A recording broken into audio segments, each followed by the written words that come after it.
panjatkan rasa syukur kita kehadirat Allah Subhanahu wa taala yang telah kita berbagai macam nikmat, terlebih nikmatnya iman, nikmatnya Islam, insya wa akhir dan nikmatnya waktu sehingga saat ini kita hadir di tempat yang ini dalam rangka misalnya asal kali berjamaah lalu dilanjutkan dengan taklim maghrib.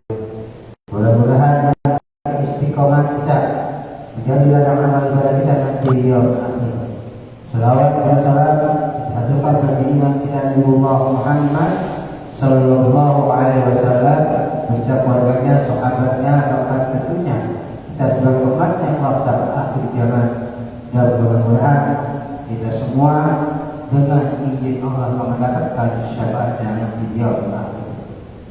Masyaallah muslimin yang masyaallah maghrib dengan Allah Subhanahu wa taala. Kali ini saya berbicara tentang 3 perkara yang dapat menyelamatkan dan dapat membinasakan. Ya. Dalam riwayat Abu Hurairah melalui sahabat Anas radhiyallahu anhu yang berbunyi salatun munjiyatun wasyatullahu ta'ala fis sirri wal niyati wal aql fir ridha wal ghadab wa qasadu fil faqri wal ghina wa sadaqat muhlikatu hawaya mudrib ba'a wa sadaqatu muta'a wa ijabul mar'i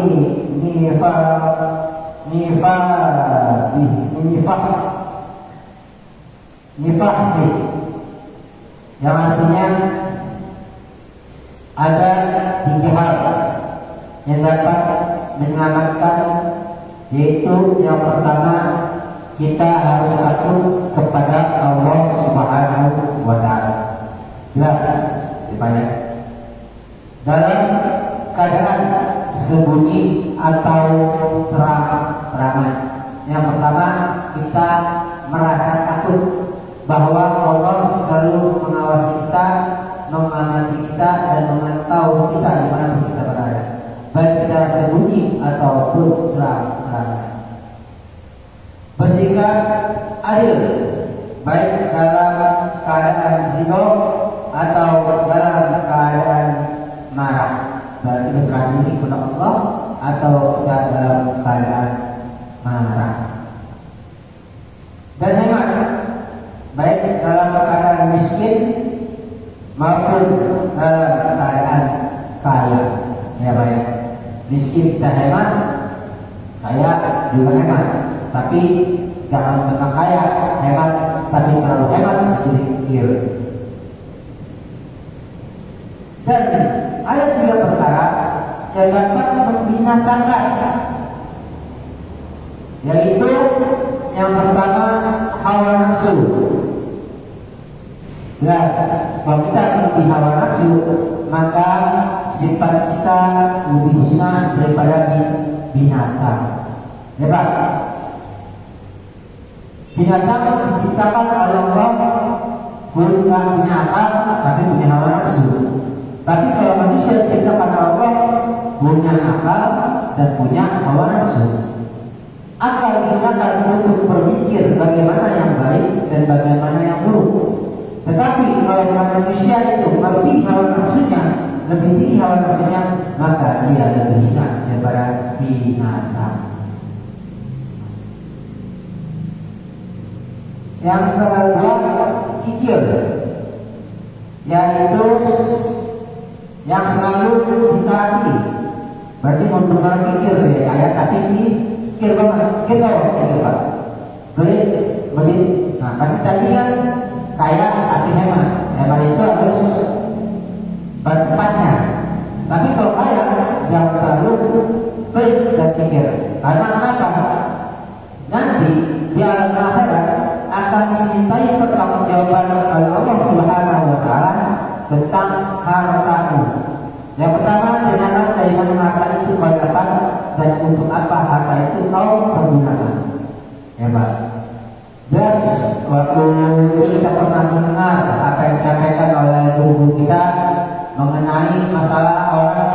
lagi orang meninggal, yaitu dia mempunyai orang yang sangat miskin, tapi dia kembali orang yang meninggal orang yang sangat kaya.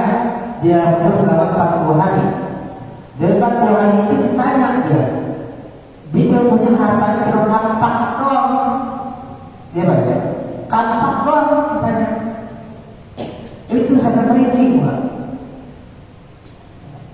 Ditanya oleh malaikat, ini harta siapa? Hartaku. Dari mana harta ini? Dari hasil aku bekerja. Dari mana harta ini? Ditanya sampai detail sedetil-detilnya. Makanya orang yang istri itu ketika dia selesai melaksanakan tugasnya akan diberi oleh orang kaya itu sebagian matanya, tapi dia tidak mau. Karena apa? Harta yang sangat berat. Ya mayyum ala minal jahannam wa biha jibahud wal dhunuhud wa dhunuhud hadza al-istuk yang musikum baju wa kuntum takzir. Yusuf Al-Qamar ayat 35 ya. Pada hari masyarakat dipanaskan dalam neraka jahanam. Batu kuat biha jibahud wa dhunuhud wa dhunuhud. Lalu harta itu dijadikan menyetrika dahi, laut dan punggung mereka, dijadikan neraka untuk menyetrika anggota tubuhnya. Hanya akan yang musik membantu mengatur kebutuhan izin dan dikatakan kepada mereka, ini harta bendamu yang kamu simpan untuk diri sendiri, tidak digunakan untuk sosial, tidak digunakan untuk beribadah kepada Allah Subhanahu Wa Taala, maka harta ini akan dijadikan bahan bakar di alam akhir. Tapi kalau harta ini digunakan, maka dia akan selamat dunia dan akhirat. Ini pertanyaan saya kecil, dari mana harta itu kau dapat dan untuk apa harta itu kau pergunakan? Orang yang diberi harta Allah Subhanahu Wa Taala apakah syukur dengan mengucapkan alhamdulillah? Tapi ketika dia mengucapkan alhamdulillah dia harus sempurnakan dengan bersedekah di jalan Allah. Itu menyebabkan kesalahan. Ada 3 macam sifat yang dapat menyelamatkan diri dari seseorang baik di dunia maupun di akhirat. Yaitu yang pertama, takut kepada Allah Subhanahu Wa Taala ketika dia menyendiri, baik secara sembunyi atau secara terang-terangan. Ya. Atau bersama dengan orang lain. Makna yang terkandung dari takut kepada Allah adalah takut untuk berbuat maksiat dan selalu menjalankan perintah-perintahnya. Yang kedua, selalu bersikap adil, baik dalam keadaan ridho maupun dalam keadaan emosi. Adil, dimanapun dia harus adil, sabar, menahan emosi. Dalam keadaan emosi juga harus adil. Tapi bagaimana kalau tidak adil? Ini bahaya banget. Adil kepada rakyatnya, dia juga maaf kepada rakyatnya itu. RT saja kita maaf kepada warganya, RW kepada seluruh lingkungan RW tempatnya. Misalnya RW 1 ada RW 1 sampai 9, itu kita maaf tuh sama warganya juga. Dia nggak adil, menyayangkan amanah dari warga, maka dia harus minta maaf. Apalagi kepala negara, bagi pemimpin yang tidak adil, dia akan mencium bau surga. Bau surga dia akan cium oleh dia, apalagi masuk surga bagi dia amanah yang diperintahkan oleh Allah Subhanahu Wa Taala. Dan yang ketiga,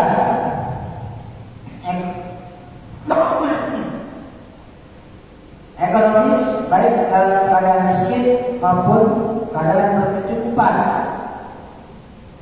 Al-Qusdu atau pengenalan, makna yang dimaksud ialah ekonomis, baik dia dalam keadaan miskin atau dalam keadaan berkecukupan. Janganlah berfoya-foya dalam mengerjakan harta yang kita punya. Apalagi kalau digunakan untuk berfoya-foya untuk bermanfaat, dosanya berkali-kali lipat. Dan orang yang apabila mengerjakan harta mereka tidak berlebihan dan tidak pula pikir dan adalah membelanjakan itu di tengah-tengah antara yang demikian. Dan surat Al-Furqan ayat 97 surat yang ke-25.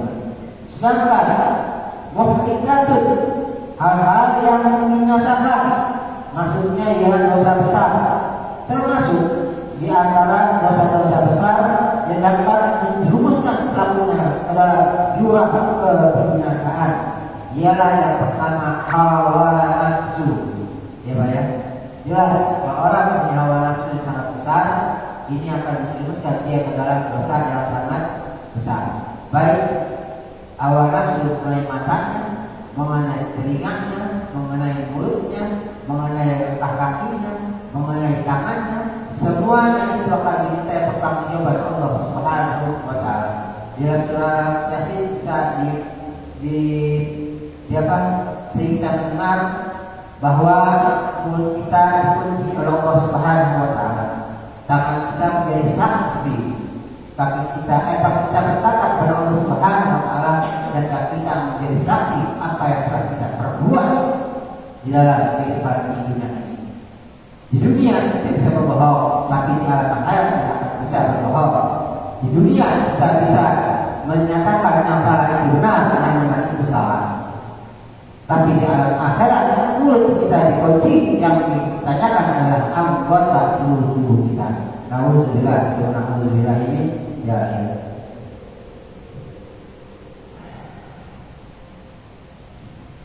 Yang kedua, sifat kikir yang selalu ditaatinya.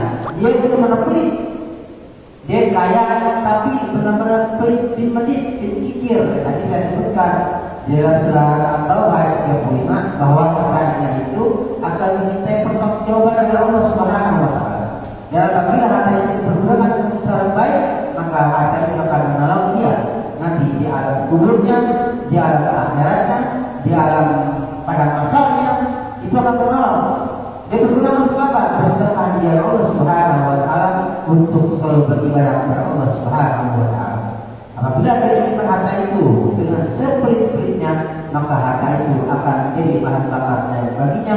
Dan apabila harta itu digunakan untuk bersedekah di jalan Allah Subhanahu wa taala, maka harta itu akan menjadi penolong baginya, yaitu penolong di alam kubur, penolong di alam pada masa, dan penolong di alam akhirat.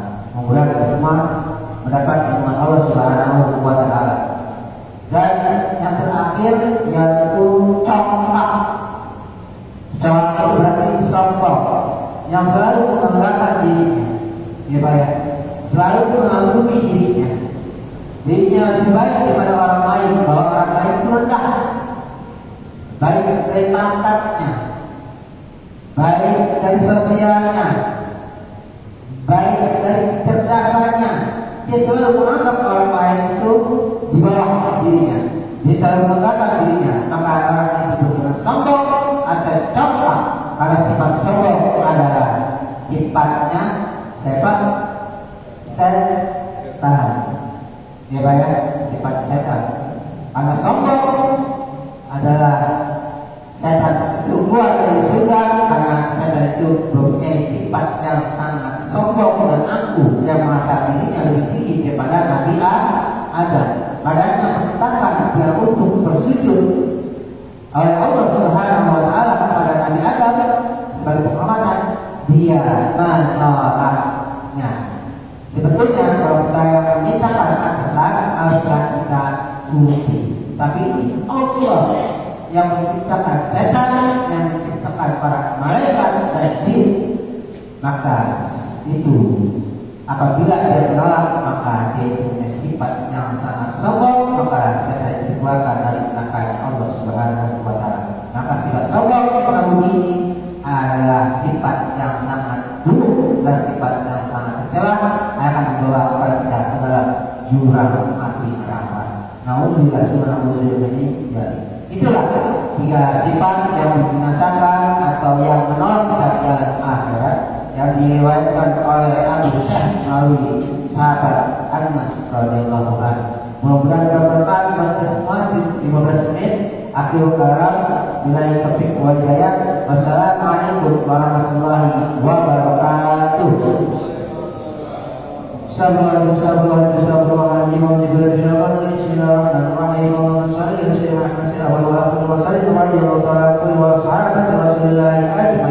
Allahumma jangan sabura waj'alna sabura waj'alna fi'ayna sabura wa fi'ayna sikadira. Allahumma qina bil ilmi wa jayna bil hikmi wa aqina bil taqwa wa zamina bil afiyah. Allahumma rabbana atina fid dunya hasanah wa fil akhirati hasanah wa qina adzabannar wa qina adzabannar wa sallallahu alaihi wa sallam.